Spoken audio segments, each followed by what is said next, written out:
Okay, 10.1 is all about the Pythagorean theorem, and there are 4 boxes for us to cover. So what does the Pythagorean theorem say? Well, it has to do with right triangles. So first, let's give ourselves a right triangle, which I have in pink for you. And we can label those sides A, B, and C like I have done for you in yellow. Now, the sides A and B are what's known as the legs. So this side right here is known as a leg, and B is known as a leg. The other side, C, is known as the hypotenuse, okay? And the way that you can tell them apart is the hypotenuse is always the opposite side of the right triangle. 2 things about the hypotenuse that are really, really important. One is it's always across from the right angle. I just mentioned that. And it's always the longest side, always the longest side. And what you probably have already learned in math class before is that there is a relationship between the A, the B, and the C, and that relationship is summed up right here in this box. The length of side A squared plus the length of side B squared has to be the side C squared. So A squared plus B squared equals C squared. It's a classic of math, especially in Algebra 1. So let's do a little example here together. Number 2, let's say I have a right triangle. I know it's a right triangle because I have a little box down here that indicates that's a right triangle. Side B is the one I'm looking for. Side A is 5 centimeters, 5C is 13 centimeters.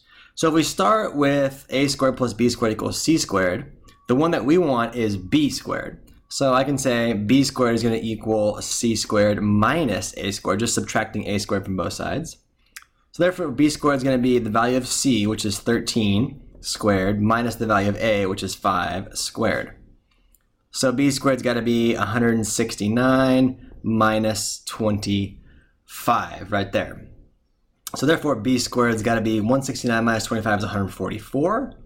And I don't want B squared, I want B itself, so I take the square root, and now I'm only interested in the positive square root since this distance has to represent the actual physical length of a side. Therefore, this is going to be 12 centimeters long, so I don't need to worry about the plus or the minus. Okay, let's talk about writing the Pythagorean theorem as a conditional statement.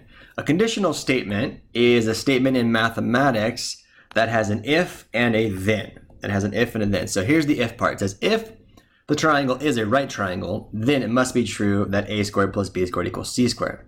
That's kind of what we've just been working with. The interesting thing is the converse of this statement. The converse reverses the if and the then.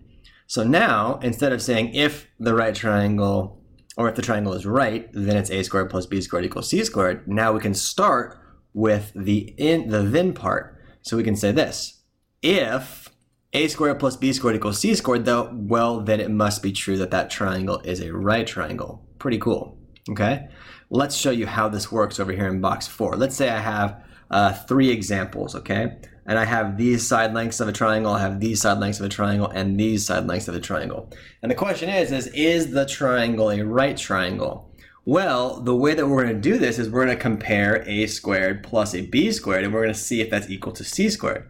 A lot of students go, well, which one's the A, which one's the B, and which one's the C? The only one that's important is the biggest one. So the biggest one has to be the C squared. So I know that this has to be the C squared. I know that this has to be the C squared. And I know in this case, this one has to be the C squared. So we compare the other two. It doesn't matter if I choose A to be 6 or 24, because I'm adding them together, I'm squaring it. So let's see if 6 squared plus 24 squared is the same thing as 25 squared. Well, this one is 36. I don't know what 24 squared is off the top of my head, but my calculator does, and it's totally fine to use a calculator for this. So for this one, I can just say 24 squared is 576. So if I add 576, do I get 25 squared? Now, if you don't know what 25 squared is, you do the same thing, and of course you get 625, okay? All right, so if we add these two up together, do we get 625? Well, no, we sure don't, because if I take the sum of that, 576 plus a 36, 576 plus a 36, I'm not going to get 625, I'm going to get 612. So 612 does not equal 625, so it must be the case that this does not represent a right triangle. Let's try this one over here. Let's compare 4 squared and 8 squared to 10 squared. That's just 16. 8 squared is 64. Is that the same thing as 100? Nope, that's definitely not true either, right? 16 and 64 is not going to get me 100. So therefore, these are not a right triangle either. All right, let's try this one. 10 squared plus 24 squared, is that the same thing as 26 squared? Well, let's see here. 24 squared we found over here to be 576, and 10 squared is 100. So if I add these together, I get 676. So is that the same thing as 26 squared? Oh no, let's go see.